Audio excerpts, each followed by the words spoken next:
All right. Welcome to the Ultra High Net Worth Clients Podcast. I'm your host, Chris Broadhead.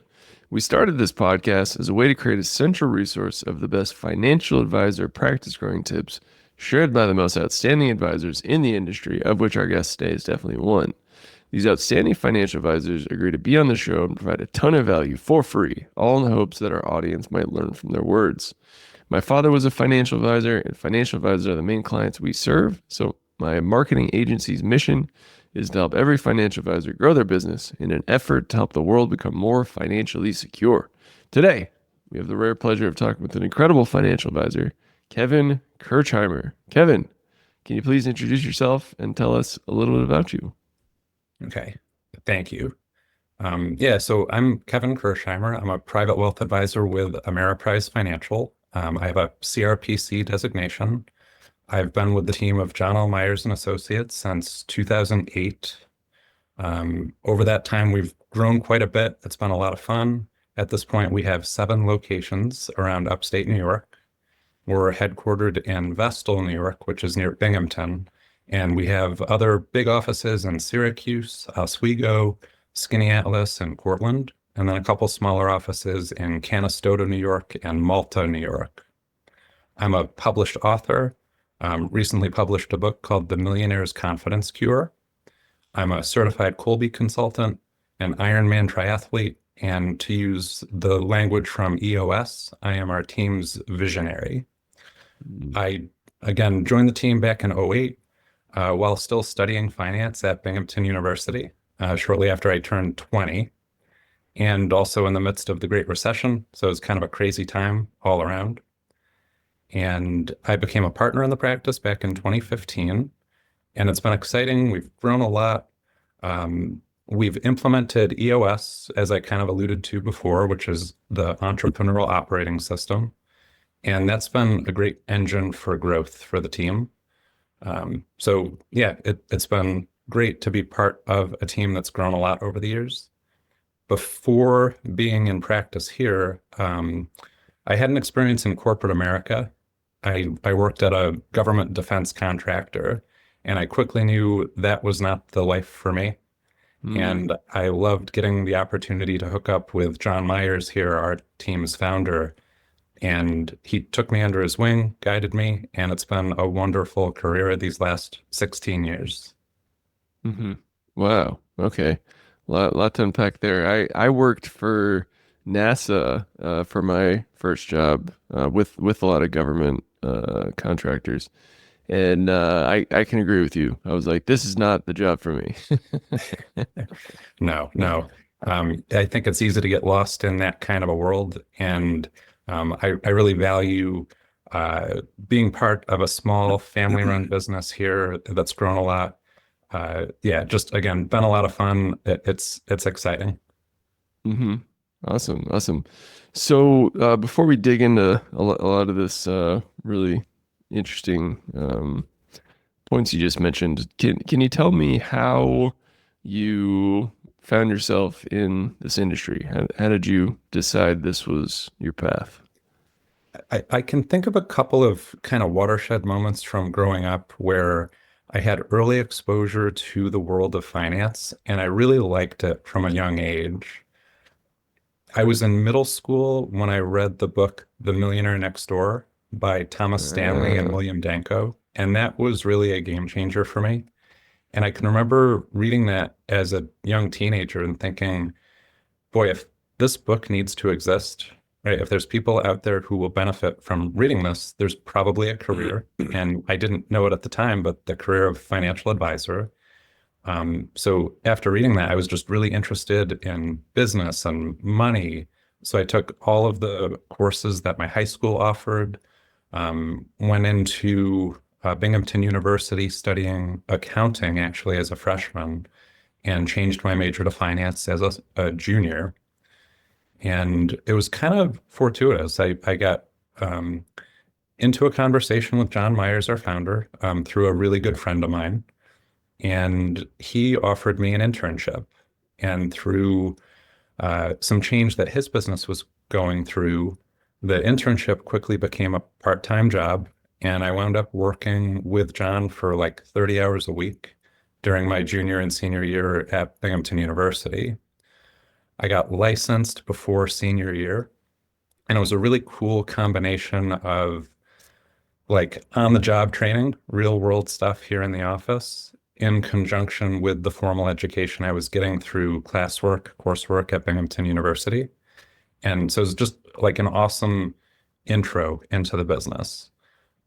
So it was very shortly thereafter that I started taking on clients of my own. Again, got licensed as a senior. I can remember being at Binghamton University, being the only kid in my finance classes that would show up wearing a suit at the time, right? Because I had to come here and meet with clients right after class, and that was a Hmm. really fun experience. Wow. Okay. So you like it was like middle school and on when you were like, this is my passion. You discovered Yeah, it very early. yep. I knew it was a passion from pretty early on. Yeah. Wow. Who gave you the Millionaire Next Door book, or how'd you find it? That's a great question. I'm not sure. Just to rewind the clock even from there, I mean, I can remember like my very first exposure to the world of money was, I was probably 5 years old, and my grandparents had opened up a savings account for my college education. And I can remember my mom sitting at her desk balancing a checkbook, and I saw a piece of paper with my name on it. And I said, "Hey, what's this?" And she did her best explaining what it was and had, hey, this isn't money for you right now. This is for college. And I remember looking at it and saying, well, why is the dollar amount going up? And she did her best job explaining to me what interest is. And I remember connecting the dots thinking, wait a minute, so I make more money in interest than I get for my allowance for doing all these chores. So from that day forward, I started saving my allowance and watching that account grow. So I don't know. It was probably one of my parents who gave me the book because I was very interested in money from a pretty young age. Hmm. Wow. That's you got some great parents, it sounds like. Absolutely. I very much. Yeah. Yeah. That's beautiful, man. Awesome. So you got taken under your mentor's wing, and got started early, even before you graduated. So did he have you like working directly with clients? You're not even able to drink, and you're telling dropping knowledge on clients. Sounds like. I don't know how much knowledge I was dropping, but yeah, actually, right away I was in front of clients. And so John was in growth mode, has been for as long as I've known him. And one of the very first things that he tasked me with was we wouldn't have used this terminology back then, but it was letting our clients know that we were open for business. And so it was spending time one-on-one, doing an informal interview of basically, hey, what are your interests? How might we be able to do something with you and a friend to drum up some new business into our practice? And actually, very early on, I negotiated a comp package with John where I'd get a lower base pay, but I'd get incentive pay for every new client that we brought into the practice. Mm-hmm. And I very naively thought this was going to be a cakewalk. And of course, one of the reasons your podcast exists is because it's not a cakewalk to grow a business. Yes. And so we did not have as much success as I thought we would. But I'd say a watershed moment for us was in 2010. There was a local advisor that approached John and said, "Hey, I'm thinking about retirement. Would you be interested in buying my business from me?" And Mm. I don't know to what extent John had ever proactively thought about practice acquisitions, but it played out great. And um, fast forward now, we've either merged with or acquired over 20 practices in that period of time. So that has turned out to be the biggest engine of our practice's growth. Hmm. Wow. How do you find these acquisitions or mergers? Usually it's through organic networking. Mm, And it's something that we've struggled with for a long time to figure out how do we keep our pipeline full of opportunities when, for starters, we're in upstate New York. This isn't New York City or Chicago or Los Angeles. Um, we are looking for a really good match, people who share our values, understand our mission and our vision. So opportunities come up few and far between, but when we find someone who we think is a good fit, we really just try to stay in front of them and wait for the right moment to form a collaboration. So sometimes we'll find ourselves kind of twiddling our thumbs that there's no opportunities that we're pursuing.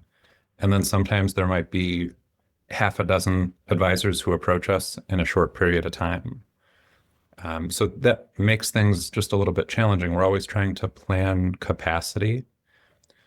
What I would say is really important is not just that we focus on the recruitment and acquisition side, um, but we also focus on client segmentation.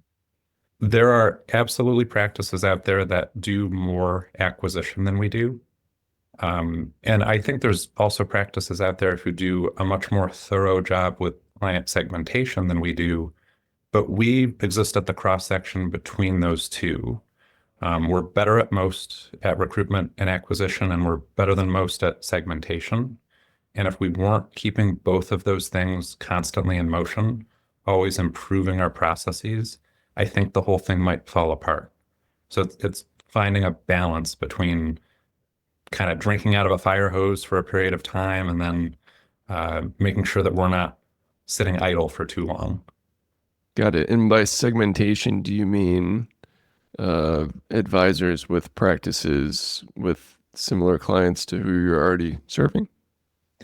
When I talk about segmentation, I think maybe the different way to phrase that would be that any advisor on our team is always moving up market. And so I'll just talk about my journey a little bit. Is when I first started working with clients of my own after getting licensed, it was John Meyer saying, "Hey, here's some of the bottom part of my client base. Maybe it's some younger people, right? Kids or grandkids of existing clients. Work with these, cut your teeth on them. Don't worry, you're not going to mess up too badly." John would joke around that he was putting us out on the trapeze and that he was the safety net. So, of course, over time, I'm very fortunate to have grown a lot. And where I found myself after our third acquisition was a client base that was almost too big for me to handle. So at that point, it was let's find another advisor that I can start reassigning some of my younger or smaller relationships to, which for that new advisor would be up market, but would give me more capacity at the top end of my base. Mm. Does that make sense? Yeah. So, you have only so many hours in the day, and the more um, sort of ideal clients you're seeing those hours, the better. So the newer additions to the team can see the kind of lower, not I don't want to say lower, but I guess smaller asset clients. Sure. Well, yeah. And the other thing that I would emphasize is we have a target market. Hmm. Our target market is a high-end client, right? Probably seven figures of assets that we're managing. And that is, it's not to say that we wouldn't work with someone who's not in our target market. It's that we're not going to put proactive energy into marketing to our non-target client. But we will Hmm. happily work with and do a really good job taking care of anyone who's referred to us, the relative of an existing client, right? The coworker of an existing client. We exist in, again, upstate New York where people know each other, people talk, and we're honored a great reputation in our communities, and we want to continue to uphold that. Hmm. Awesome. So, you mentioned mergers and acquisitions with other firms, and you're not in New York City or LA or Chicago or these kind of like major hubs that everybody knows about. Are you networking in person? Are there conferences you're going to? Is it online? Or are you connecting with these folks, some sort of Yeah, group? How are you finding how are you building these relationships? great question. And Thank I'll you. say we've probably tried it all. And the most effective is, uh, there's no shortcut. It's ongoing relationship building. So it's meeting someone, talking about them, getting to know them really well, understanding their pain points, deciding, is there a fit? Is there a match if we were going to work together? Right? What are the challenges that you're facing, and how might we be able to collaborate to solve those? So, I mean, tactically, we did a LinkedIn campaign for a while where we would reach out to people through LinkedIn, other advisors, and we didn't really get much from that. It felt too impersonal. Hmm. We, of course, show up at as many conferences that our company is putting on as possible. And we just say, hey, talk to our colleagues.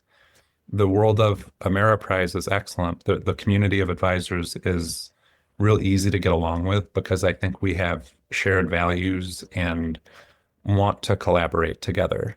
So that's been for sure our biggest success is finding every possible moment to meet with other advisors, both, well, with our firm, but in our communities more than anything.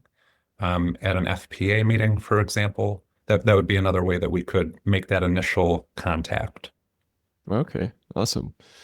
And do you, for your marketing efforts, are is it predominantly focused on acquisition merger versus new client acquisition?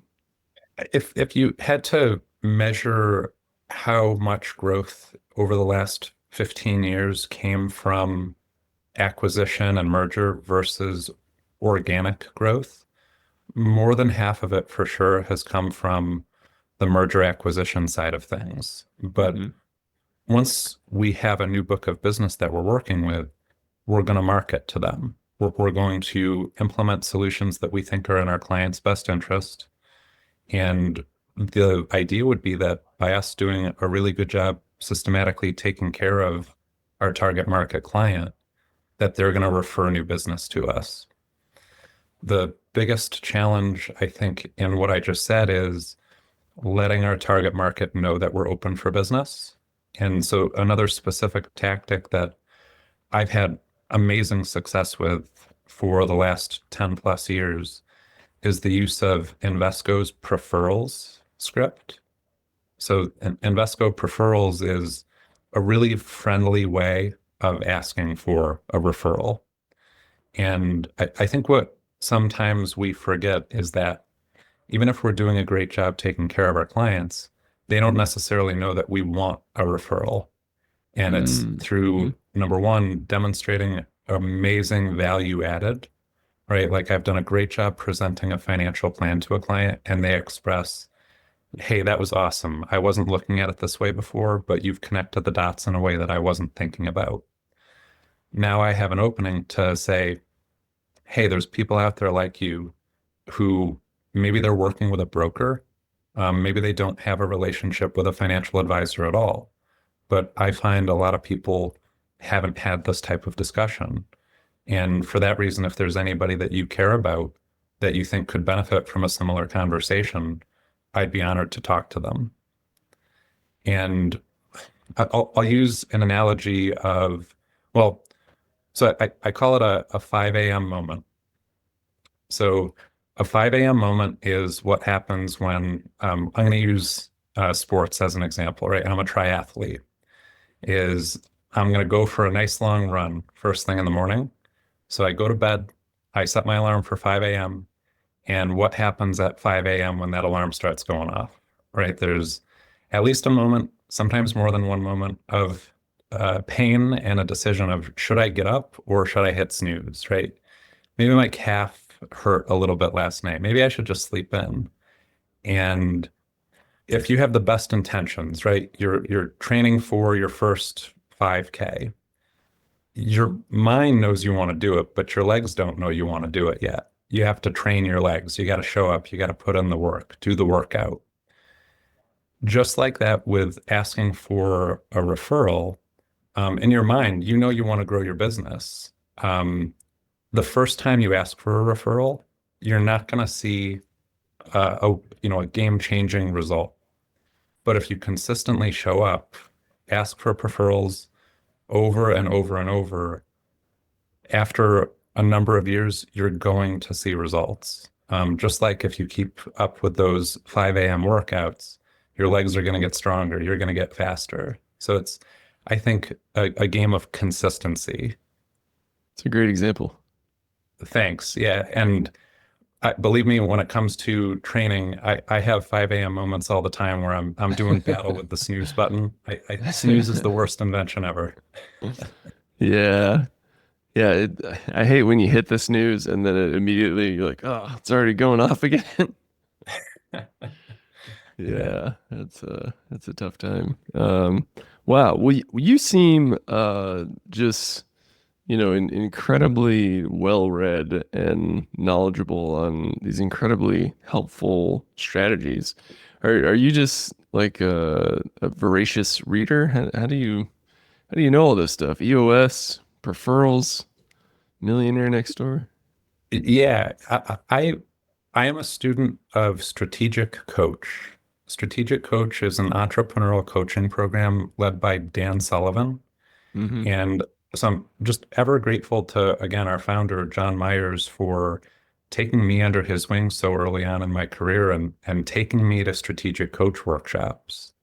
And so there's a lot of great learning that comes from a program like that, which if you're in a room with other entrepreneurs at Strategic Coach, maybe a quarter of them are financial advisors, but three-quarters of them are not. And you get to hear from others about how they're running their business. And that's kind of how we think of ourselves here is we're business owners, we're building a team, and we just happen to be financial advisors at the same time.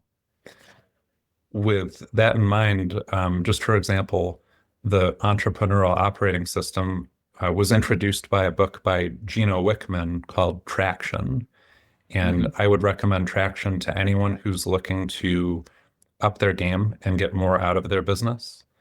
Whether you're in financial advising or you have a home building firm, a plumber, right, a lawyer, anybody who owns a business could benefit from some of the teachings that come out of that book, Traction.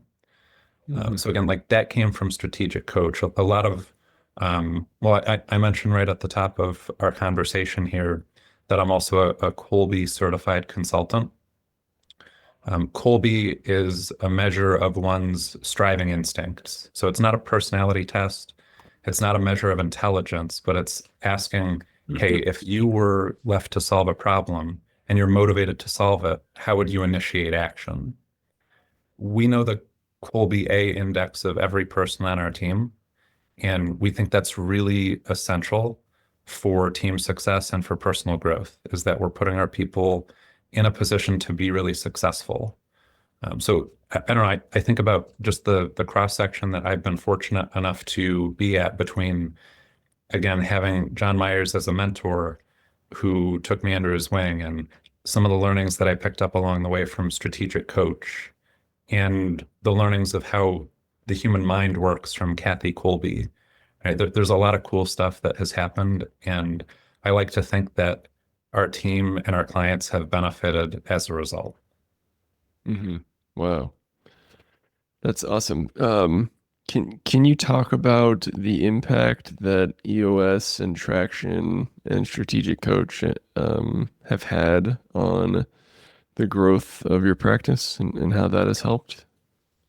Yeah, I can give some really fun examples here just in recent memory.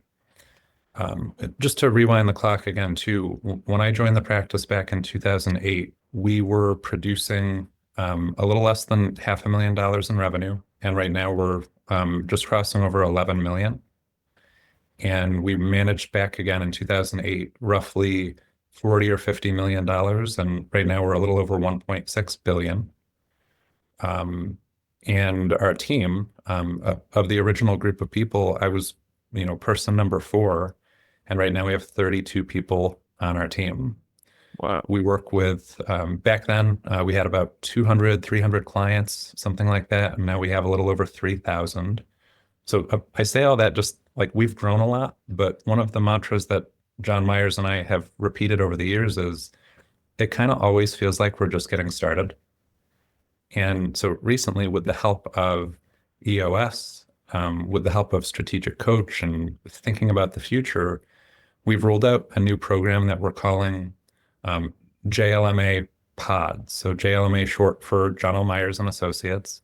And it's our Pods program, which is work groups that exist within the team designed to help with efficiencies around client service and to help train and educate our team in the hopes that they will grow into thriving financial advisors much more quickly. So it's like this ever evolving process. We're not done. It's fun to get to look back on where we've come from, but I think the future is bigger now than it was 15 years ago. Mhm. Wow. Okay. Man, that's what a wild ride. And you're still a young fella. You're not even 40 yet. Not quite. Got a few more years to go. Yeah, yeah. So, yeah, wow. We could see a couple more zeros added to that total. So when I start thinking big picture, long term, some of that feels impossible at the same time that it feels almost inevitable. But what we've always found is that, well, if you just think about rates of growth, if maybe we've been successful at growing our top line revenue by, say, 20 or 25% year over year. Hmm. For us to continue with that growth rate, we cannot keep doing the same things that we did in the Hmm. past. Hmm. Right? It becomes harder and harder. Hmm. Well, on paper, it sounds like it should become harder and harder to keep growing by 20%. What we're always trying to discover is what's the next idea? What's the next tactic where Hmm. 20% growth does not become harder, it just becomes different. Right. So if you think back to, well, I think back early in my career that, if I went from 50 clients to 100 clients, that just meant I had to work a few more hours a week. But if it were just any one person, if it were me or you or anyone else trying to take care of 3,000 clients, it's not possible. So when you Hmm. extend that logic, either looking back in the past or out into the future, I think you can very easily say, without good teamwork, you can't keep growing at that kind of a rate. And that's where we really try to focus a lot of our energy is in team building. And that's where this idea for JLMA pods came from is how can we build more effective teams? Wow. Okay. You sir are wise beyond your years, and you seem to have this just preternatural, instinctual way about you to, like, if you don't know something, you like navigate to someone or a book or some sort of program that teaches you what you're looking for. It's very impressive and kind of scary, my friend. Oh no. Well, hey, thank you. I certainly take it as a compliment. And Yeah. yeah, well, you see the library behind me here, but I have all sorts of book recommendations that I could give to anyone who's stuck on a problem. A game-changing book for us was from the Strategic Coach Library, a book called Who Not How. And that was a collaboration between Dan Sullivan and Dr. Benjamin Hardy. So Who Not How presents the idea of saying if there's a challenge, if you're facing a problem, if there's a big project you're taking on, don't ask yourself, how can I solve this? First, instead, ask yourself, who can help me solve this? And Mm-hmm. collaborations Ooh. become much more automatic. Wow. You You are like a walking highlight reel, my friend. We got to wrap up, but I have one final question for you, Kevin. It's an open-ended question. You may have already answered it, but I have to ask. You can take it. You take this question in any direction that you like, and the question is, what are you working towards? I love the question. Thank It's you. something that I think about almost all the time as our team's visionary. And so I'll start by talking on the business side. I don't think I use this exact phrasing yet, but it's really integral. I probably should have opened with this, is that our reason for existing is to build teams to help our clients exceed their lifetime goals. And that mission, that reason for existing, right, to build teams to help our clients exceed their lifetime goals has no limit. There's no finish line. I love having something we're working towards where we know we're never going to be done with it. And with that in mind, um, things become automatic with teamwork, with collaboration, with innovating new concepts for our clients, coming up with new marketing approaches. I mentioned before, but I recently wrote my first book, and that's one where I think there's a lot of opportunity to help our target market, whether they become clients of ours or not, make great progress in their life towards their more confident financial future. So it's again, like knowing we're never going to be done. The other kind of, well, this is one of our team's core values, is continuous self-improvement. And it's saying that we are financial advisors. We're honored to get to work with our clients and help them feel more and more confident over time. And what's true though is, again, knowing we're never going to be done, it's finding opportunities to become ever better at whatever it is we're focused on. So if we want to become better at bringing new clients into the practice without buying a business, it's like, all right, let's focus on that this quarter or this year. If we want to find opportunity to network with more financial advisors, let's keep that front and center. But just this never-ending process of continuous self-improvement, it's knowing that there's no finish line. We're always going to be making progress, though, towards something bigger than what we have now. Wow. And that's why I asked that question for amazing answers like that. Kevin, where can my audience find out more about you? So I have a website with Ameriprise. That's ameripriseadvisors.com/ my name, which is a doozy. So I would just encourage maybe click a link in the show notes here. We'll have it linked. All right, great. And my book is again called The Millionaire's Confidence Cure, and that's available on Amazon. I'm on LinkedIn. So those are some fun, easy ways that folks could connect with me if they want to have a conversation. Yeah, awesome. And we will link to all of that in the show notes. Kevin, thank you so much for taking the time. We had a pre-call and I had an inkling that you were quite an outstanding and exceptional fellow, but this interview, just blew my expectations out of the water. You are an awesome dude, and the industry is lucky to have you. And I'm so excited to get your interview out there, man. It inspired me. You know, I'm also a business owner, and everything you shared is also very relevant to, everything I do. So thank you for everything you do, and thank you for sharing your time, my friend. Very cool. Thank you very much for having me. I'm honored to be part of your library of other amazing financial advisors who've shared their story. Thank you very much. Keep doing what you're doing. All right. Thank you, man. And to all our listeners out there, thank you so much for tuning in, and keep on growing out there, everybody. See ya.